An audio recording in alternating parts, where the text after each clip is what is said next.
मंदिर जाने के एक नहीं अनेक है लाभ। प्रतिदिन पूजा करने से मिलते हैं ये 36 लाभ। अक्सर देखा गया है कि लोग रोजाना मंदिर जाना पसंद करते हैं। कुछ अपने मन को शांत करने के लिए तो कुछ भगवान की पूजा करने के लिए जाते हैं। बता दें कि मंदिर का अर्थ होता है मन से दूर कोई स्थान। ऐसे में कुछ देर आंख बंद कर मौन रहना बेहद लाभदायक होता है। लोग मंदिर के पीछे छिपे विज्ञान और अध्यात्म को नहीं जानते हैं। सुबह सुबह मंदिर जाने से कई लाभ होते हैं। व्यस्त जीवन शैली की वजह से लोग मंदिर नहीं जा पाते हैं। ऐसे में लोगों ने अपने घर के अंदर ही एक छोटा सा मंदिर बना लिया है। ज्यादातर लोग भगवान को याद करने के अलावा पूजा पाठ भी अपने इसी छोटे से मंदिर में करते हैं। घरों में मंदिर होना बेहद शुभ है। इससे आप सकारात्मक ऊर्जा से भरे रहेंगे। मंदिर से सिर्फ आध्यात्मिक लाभ ही नहीं बल्कि ये स्वास्थ्य के लिए भी बेहद लाभदायक है। कई लोगों को इस लाभ के बारे में जानकारी नहीं होती है, लेकिन मंदिर जाने की वजह से एक नहीं बल्कि अनेक फायदे हैं। लेकिन इससे पहले अगर आप भी चाहते हैं लक्ष्मी माता का आशीर्वाद आप पर बना रहे तो इस वीडियो को लाइक करें और चैनल को सब्सक्राइब कर लें और कमेंट बॉक्स में जय लक्ष्मी माता जरूर लिखें दोस्तों। नंबर 1, यदि आप प्रतिदिन मंदिर जा रहे हैं तो आप अपने जीवन में आने वाली उन घटनाओं से बच सकते हैं जो कि आकस्मिक आती हैं, जैसे दुर्घटना, हत्या, आत्महत्या जैसी नकारात्मकता आपकी जिंदगी से दूर रहेगी। नंबर 2, मंदिर जाने वाले व्यक्ति के मन में भरपूर सकारात्मकता और आध्यात्मिक बल होता है, जिसके चलते उसके आसपास नकारात्मक ऊर्जा उसके पास फटकती भी नहीं है। आप इस ऊर्जा को भूत, पिशाच या प्रेत भी कह सकते हैं। मंदिर जाने वाला भय मुक्त जीवन जीता है। नंबर 3, यदि आप प्रतिदिन मंदिर जाते हैं तो आप पर किसी भी प्रकार के ग्रह और नक्षत्रों का कोई बुरा प्रभाव नहीं पड़ता है। ग्रह बाधा से आप मुक्त रहते हैं। मंगल दोष, शनि या अन्य किसी ग्रह की बाधा है, साढ़ेसती है, अधाध्या या राहु की महादशा चल रही है तो घबराने की जरूरत नहीं है।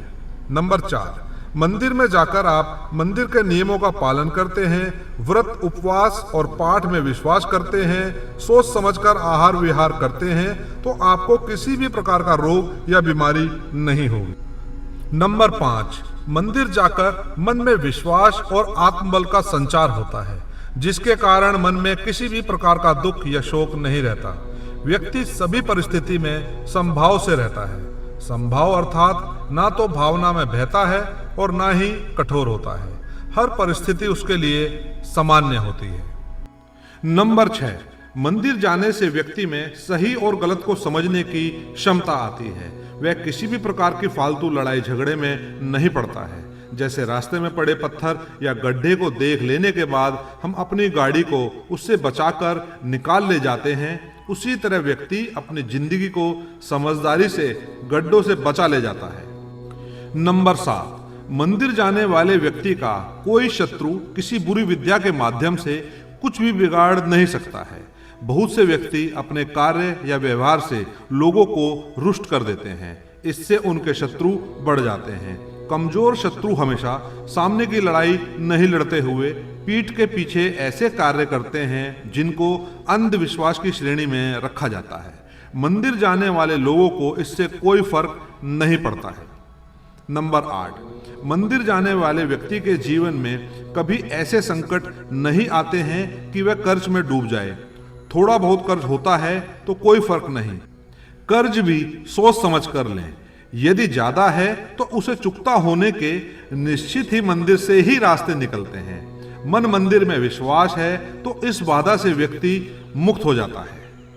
नंबर 9, आप बेरोजगार हैं या आपका व्यापार नहीं चल रहा है तो निश्चित ही आपको प्रतिदिन मंदिर जाना चाहिए। आपको जल्द ही सफलता मिलेगी। हालांकि जो प्रतिदिन मंदिर जाकर प्रार्थना और पूजा पाठ करता है उसके साथ यह समस्या नहीं रहती है। होती भी है तो वह दिमाग पर बोझ नहीं लेकर कर्म करता जाता है और सफल हो ही जाता है।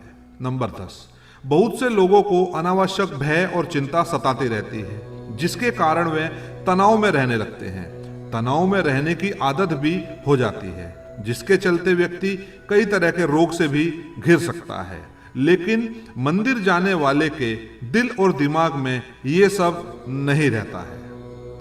नंबर 11, प्रतिदिन मंदिर जाने वाले के मन और मस्तिष्क में कलह या क्रोध नहीं होता है।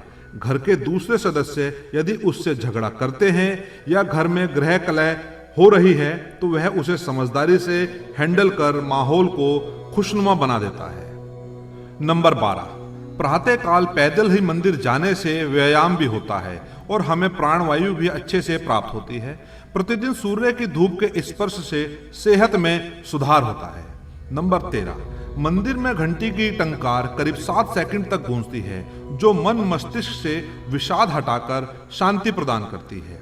ऐसा भी कहते हैं कि छोटी घंटी से हमारा पित्त दोष संतुलित होता है, साथ ही ध्वनि से भी बैक्टीरिया नष्ट हो जाते हैं। नंबर 14, मंदिर में कई तरह के सुगंधित फूल अर्पित किए जाते हैं, जिनकी सुगंध से मन प्रफुल्लित होकर अवसाद से मुक्त हो जाता है। फूलों के विभिन्न रंग से अंतर मन को शांति मिलती है। नंबर 15, मंदिर में कपूर और अगरबत्ती की सुगंध से एक और जहां मन और मस्तिष्क से नकारात्मक विचार हट जाते हैं, वहीं हमारी रोग प्रतिरोधक क्षमता भी बढ़ती है। यह हमें जैविक संक्रमण से भी बचाती है। मंदिर के सुगंधित रहने से बैक्टीरिया नष्ट हो जाते हैं और किसी भी प्रकार का वायरल इन्फेक्शन नहीं होता है, क्योंकि मंदिर में कपूर और धुआं होता रहता है। नंबर 16, जब हम मंदिर में आरती या कीर्तन के दौरान ताली बजाते हैं तो यह एक्यूप्रेशर का काम करती है। इससे हमारे रक्त संचार सुचारू रूप से संचालित होता है और शरीर की मांसपेशियां भी मजबूत होती हैं। नंबर 17, आरती या चालीसा को जपने या पढ़ने से हमारा वाणी दोष भी दूर होता है। ओम के उच्चारण से हमारा चित्त एकाग्र होता है। नंबर 18, आरती के बाद शंख बजाया जाता है, जो श्रद्धालुओं के लिए बहुत सुखदायी और स्वास्थ्यवर्धक है। शंख बजाने वाले के फेफड़े मजबूत होते हैं। नंबर 19, आरती के बाद देवी देवताओं, भारत माता आदि के जयघोष से आत्मविश्वास के साथ ही देशभक्ति जागृत होती है।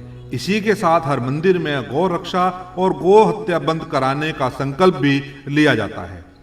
नंबर 20, आरती लेने से हमारी हथेली की कोशिकाओं को दिव्य ऊष्मा मिलती है और हमारे भीतर पल रहे सभी विषाणु और जीवाणु समाप्त हो जाते हैं। आंखों पर हथेलियां रखने से गर्माहट आंखों के पीछे की सूक्ष्म रक्त वाहिकाओं को खोल देती है और उनमें ज्यादा रक्त प्रवाहित होने लगता है, जिससे हमारी आंखों की ज्योति बढ़ती है। नंबर 21, आरती के बाद नमस्कार और दंडवत प्रणाम करने से हमारे मन में विनम्रता और श्रद्धा का भाव जागृत होता है। अहंकार और घमंड का नाश होता है।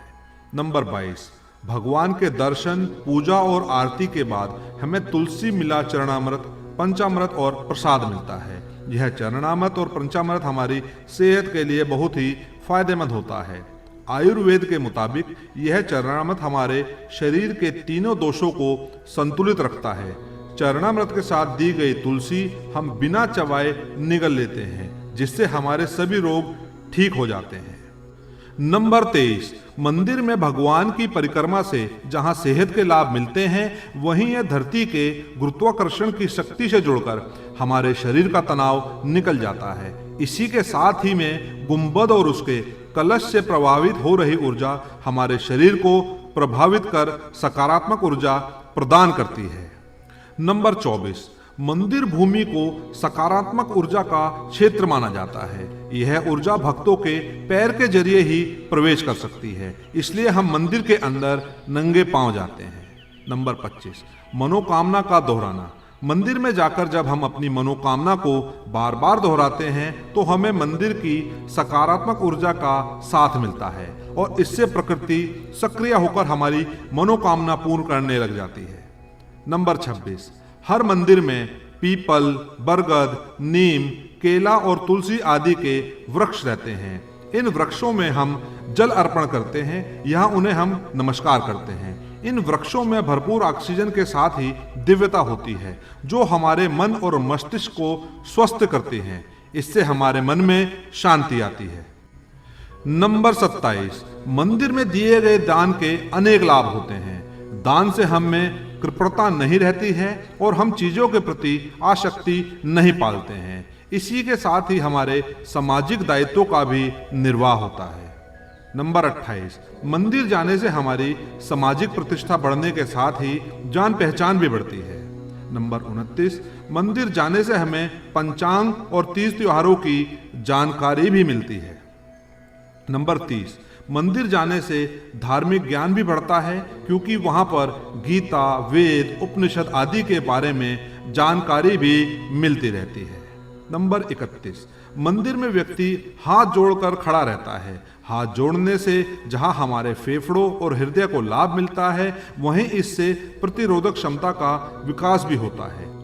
कहते हैं कि हथेलियां और उंगलियों के उन बिंदुओं पर दबाव पड़ता है जो शरीर के कई अंगों से जुड़ी होती हैं। इससे उन अंगों में ऊर्जा का संचार होता है।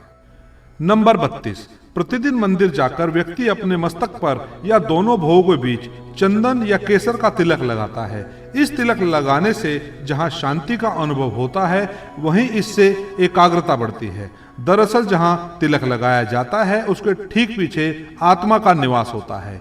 आज्ञा चक्र और सहस्रार चक्र के बीच के बिंदु पर आत्मा निवास करती है, जो कि नीले रंग की है। अर्थात खुद चंदन लगाने के आध्यात्मिक लाभ भी हैं। नंबर 33, प्रार्थना में शक्ति होती है। प्रार्थना करने वाला व्यक्ति मंदिर में ईश्वर के माध्यम से जुड़कर अपनी बात ईश्वर या देव शक्ति तक पहुंचा सकता है। देवता सुनने और देखने वाले हैं। प्रतिदिन की जा रही प्रार्थना का देवताओं पर असर होने लगता है। मानसिक या वाचिक प्रार्थना की ध्वनि आकाश में चली जाती है। प्रार्थना के साथ यदि आपका मन सच्चा और निर्दोष है तो जल्द ही सुनवाई होती है, और यदि आप धर्म के मार्ग पर नहीं हैं तो प्रकृति ही आपकी प्रार्थना सुनेगी, देवता नहीं। प्रार्थना का दूसरा पहलू यह है कि प्रार्थना करने से मन में विश्वास और सकारात्मक भाव जागृत होते हैं, जो जीवन के विकास और सफलता के लिए अत्यंत जरूरी है। नंबर 34, पूजा एक रासायनिक क्रिया है। इससे मंदिर के भीतर वातावरण की पीएच वैल्यू यानी तरल पदार्थ नापने की इकाई कम हो जाती है, जिससे व्यक्ति की पीएच वैल्यू पर असर पड़ता है। यह आयनिक क्रिया है जो शारीरिक रसायन को बदल देती है। यह क्रिया बीमारियों को ठीक करने में सहायक होती है। दवाइयों से भी यही क्रिया कराई जाती है जो मंदिर जाने से होती है। नंबर 35, मंदिर में प्रवेश से पूर्व शरीर और इंद्रियों को जल से शुद्ध करने के बाद आचमन करना जरूरी है। इस शुद्ध करने की प्रक्रिया को ही आचमन कहते हैं। आचमन करने से पहले उंगलियां मिलाकर एकाग्रचित यानी एक साथ करके पवित्र जल से बिना शब्द कहे 3 बार आचमन करने से महान फल मिलता है। आचमन हमेशा 3 बार करना चाहिए। आचमन से मन और शरीर शुद्ध होता है। नंबर 36, मंदिर में शिखर होते हैं। शिखर की भीतरी सतह से टकराकर ऊर्जा तरंगे व ध्वनि तरंगे व्यक्ति के ऊपर पड़ती हैं। ये परावर्तित किरण तरंगे मानव शरीर आवृत्ति बनाए रखने में सहायक होती हैं। व्यक्ति का शरीर इस तरह से धीरे धीरे मंदिर के भीतरी वातावरण से सामंजस्य स्थापित कर लेता है। इस तरह मनुष्य असीम सुख का अनुभव करता है। सभी पुराने मंदिर धरती के घनात्मक यानी पॉजिटिव ऊर्जा के केंद्र हैं। दोस्तों, वीडियो अच्छी लगी हो तो लाइक एंड शेयर करें और चैनल को सब्सक्राइब करके बेल नोटिफिकेशन को ऑल पर सेट कर लें। वीडियो देखने के लिए धन्यवाद।